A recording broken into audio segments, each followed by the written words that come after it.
সাংবাদিক দম্পতি সাগর সরোয়ার ও মেহেরুন রুনি হত্যার ঘটনায় করা মামলার বাদীর আইনজীবী মোহাম্মদ শিশির মনির বলেছেন, সাগর রুনি হত্যা মামলার তদন্ত শেখ হাসিনা সরকারের উচ্চ পর্যায়ের ব্যক্তিরা বাধাগ্রস্ত করেছে। এ কারণে 13 বছর পার হলেও তদন্ত প্রতিবেদন আলোর মুখ দেখেনি। তিনি বলেন, বর্তমান সরকার আসার পর হাইকোর্টের একটি বেঞ্চ মামলাটি তদন্তের জন্য উচ্চ পর্যায়ের টাস্কফোর্স গঠন করেছে। আগামী 4 এপ্রিলের মধ্যে তাদের তদন্ত প্রতিবেদন আদালতে দাখিলের কথা রয়েছে। টাস্কফোর্সে যারা রয়েছেন তারা মামলার বাদী, আইনজীবী সহ সংশ্লিষ্টদের সঙ্গে কথা বলেছেন। অতীতে এই ইনভেস্টিগেশন প্রসেসকে অবস্ট্রাকশন করা হয়েছে। এই ইনভেস্টিগেশন প্রসেসকে সঠিকভাবে আইনি পদ্ধতিতে চলতে দেওয়া হয়নি।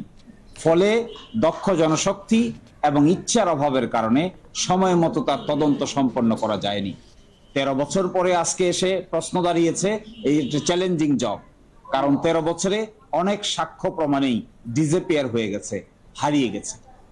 সবকিছুর পরেও এখন একটি আশার আলো দেখা যাচ্ছে।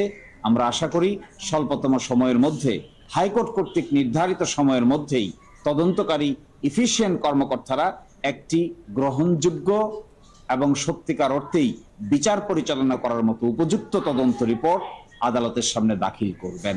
এটি আমরা প্রত্যাশা করি। তদন্তে অনেক দূর এগিয়ে গেছেন। তদন্ত কমিটির সংশ্লিষ্টরা আমাদের জানিয়েছেন, আগের সরকারের উচ্চ পর্যায় থেকে তদন্তে বাধা দেওয়া হতো, এ কারণে তদন্ত এগোয়নি। তদন্ত তো আমাদের বোঝার কথা না, তদন্ত কি হচ্ছে সেটা আমরা জানিও না, বাট সবকিছু দেখে কিছুটা আশার আলো আসলে দেখতে পাই।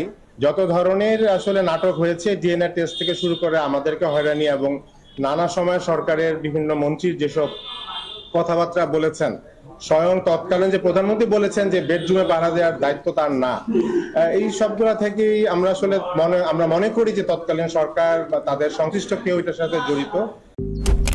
মালয়েশিয়ান প্রযুক্তিতে তৈরি অত্যাধুনিক cleaning machine modern vacuum cleaner যে কোনো ধরনের ধুলো ময়লাকে পরিষ্কার করে ঘরকে করে তুলুন চকচকে ও আকর্ষণীয়।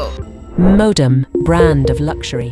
একটু হলেও আমরা হোপফুল, আশা করি যেহেতু অনেক কিছু বললো, মাত্র বলে গেল, তো আশা করা যাচ্ছে যে মানে পজিটিভ কিছু একটা শুনতে পারবো। মঙ্গলবার সুপ্রিম কোর্টের এনিক্স ভবনের সামনে সাংবাদিকদের কাছে তিনি এসব কথা জানান। এ সময় মামলার বাদী নওশের রোমান, সাগর রুনির ছেলে মাহির সারোয়ার মেঘ উপস্থিত ছিলেন। BOD Bangla news desk.